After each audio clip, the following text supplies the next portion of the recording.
Good job.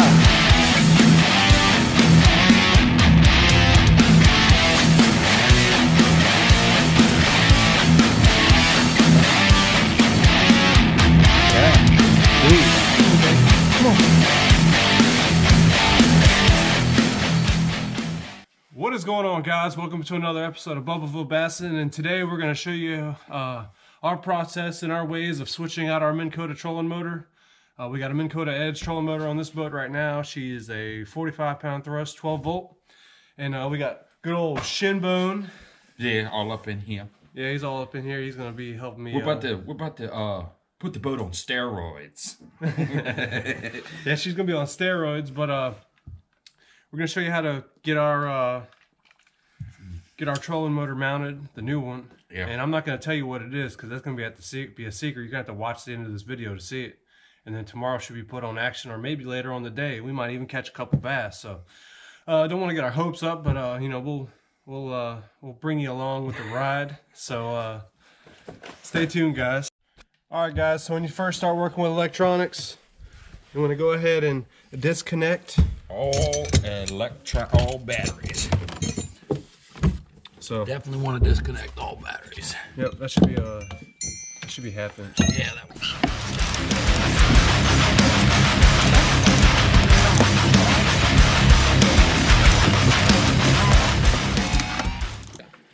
There you go. Cool. And pick it up. I just want to get this wire out the way so I don't get all snug and crunched, dude.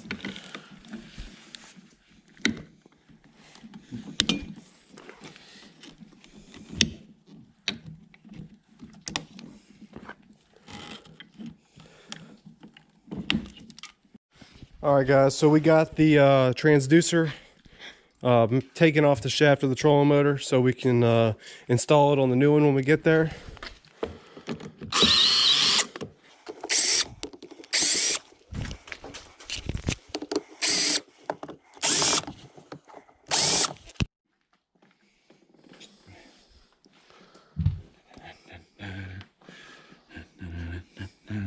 Yep, they're all gonna come out my hand.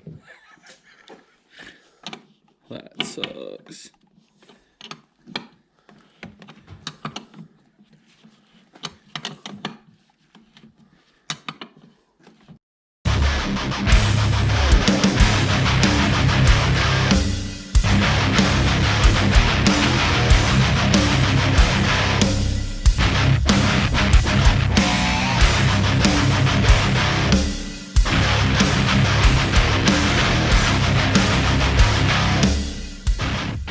So we lag bolted these in because there was no way to get access underneath to put a bolt and a nut in there.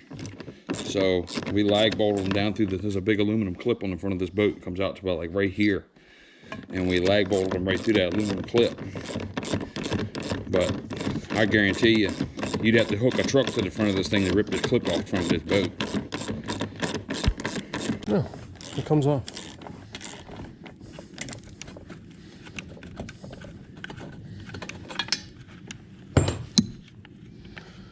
Got a hell of a long damn threaded thing on it, don't it? Yeah, it's for big ass headed motors, dude.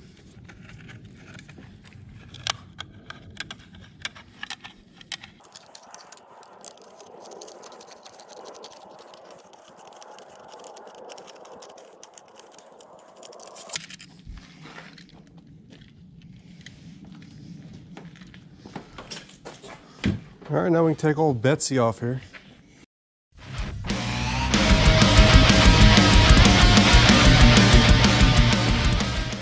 All right, so we got the old motor off here.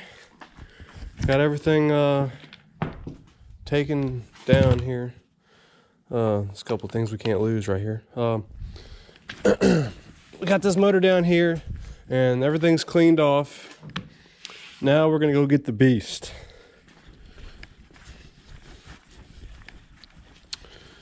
There she is, guys. Freaking beast.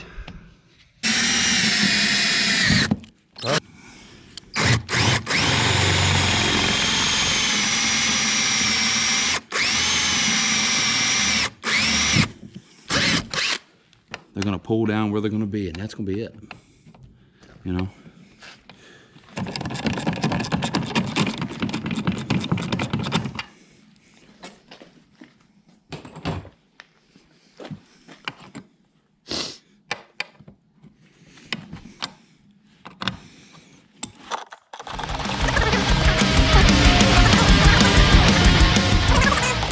wood's laid in here a certain way.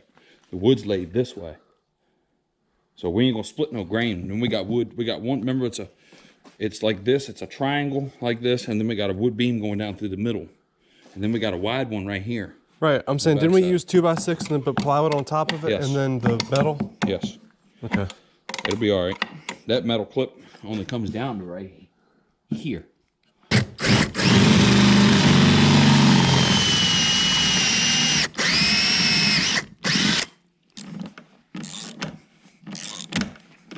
Did we check to see if she falls off the boat easy? The head of the motor? Oh, it's lined up the same as the old one was. So she's gonna come off just fine. You can check it right quick. Let's check it right quick. I'm pretty sure it's gonna be the same fall.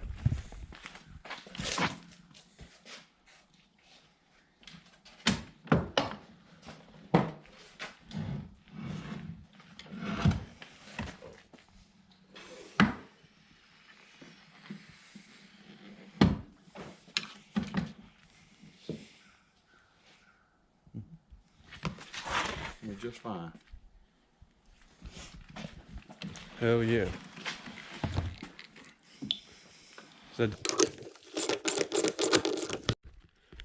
Alright guys, so we had to go run to the Ace Hardware to get some hardware for the motor we just installed. We're gonna give you all a little heads up on these motors. The smaller motors, this shaft size changes. I didn't know if a lot of people ain't gonna pay attention to that, you know. Some people don't pay attention to it, but that's the shaft size difference between the smaller motors and the bigger motors. I think it's probably, what would you think, 80 and up would probably be the bigger shaft? Probably so. But we took a tester nut with us that we had laying around on here, make sure it was going to be the right one. And it's a 3/8 nut that goes on it. Of course, it's tightened down by 9/16. What's that?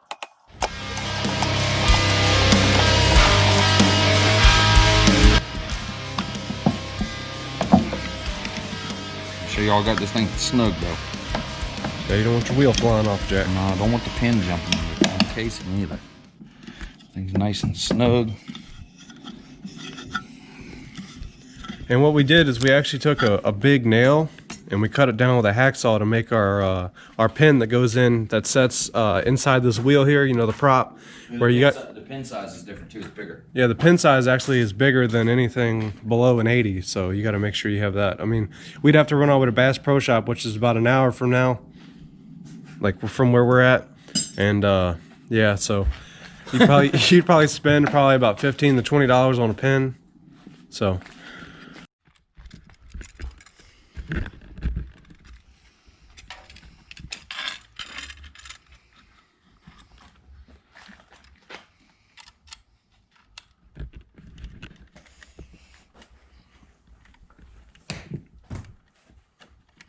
Nut driver.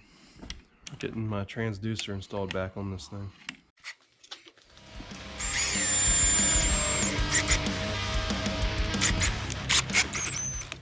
We're just installing this other Minn Kota rail. And when you take them off or put them back on, they usually have an L and an R on each side. You see this?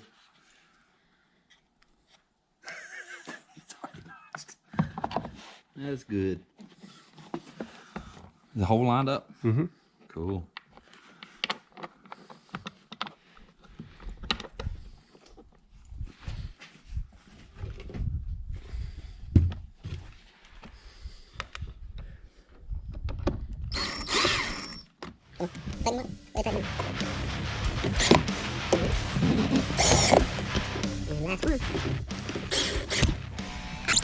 All right, so he's spraying down. Still locking back.